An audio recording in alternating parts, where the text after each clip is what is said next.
Fellow Gran Fondo fanatics.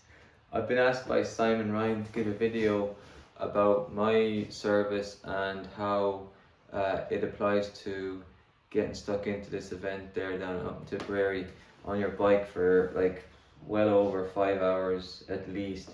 And so we need to look for comfort. So my role is as a bike fitter, a physio bike fitter, is to kind of make sure that the bike is set up appropriate to that rider. So because people kind of think that you can just maybe use the same kind of, you can get like measurements from your inner leg, inside leg, or your kind of height, and you can set up a bike dependent on those measurements. But actually you need to also look at the ability of the rider to move.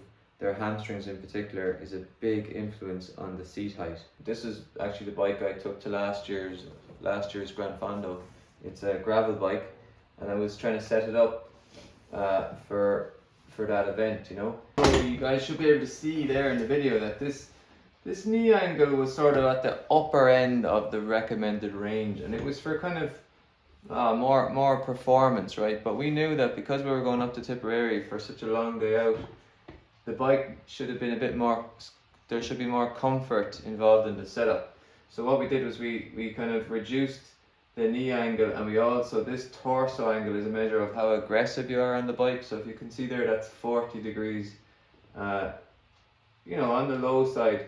So we changed it up, dropped the seat height, and we kind of lowered the seat angle, the knee angle to 140, and we upped the torso angle to 42.8, right? And we mentioned comfort there a few times, right? So if we're going for comfort, guys and girls, the saddle is a key component, right? So what I just want to finish my video with like a sort of try to simplify the science behind saddle choice, because there's too many people just trying different saddles willy-nilly and seeing if they'll work, right? So if you see you'll see with my posture above, it's kind of more of a flatter back. So I'm sort of sitting on the saddle like so, with that kind of rolled pelvis forward.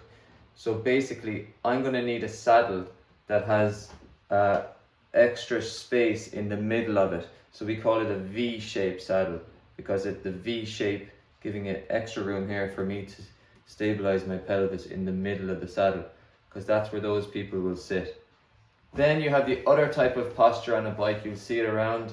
Their backs are quite flexed, quite rounded, and they're sitting quite predominantly right onto their sit bones, directly onto the sit bones, rather than how I sit, which would be more forward of the sit bones.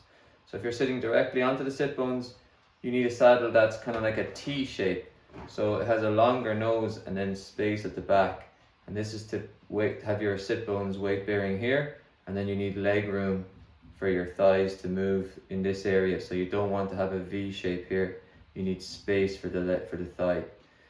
So that's your T and your V shape saddle.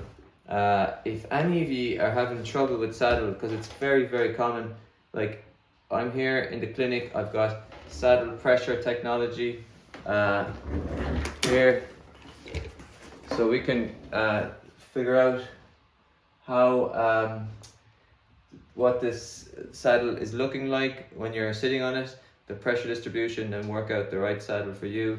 And then we also have lots of other gear in the clinic, like foot pressure mapping if you have any issues with the foot or knee issues.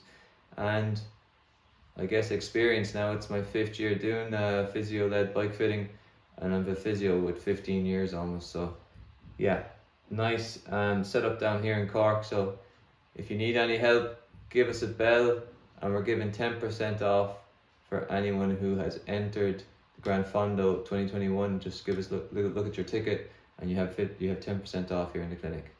Cheers and all the best to everyone out there. Ciao.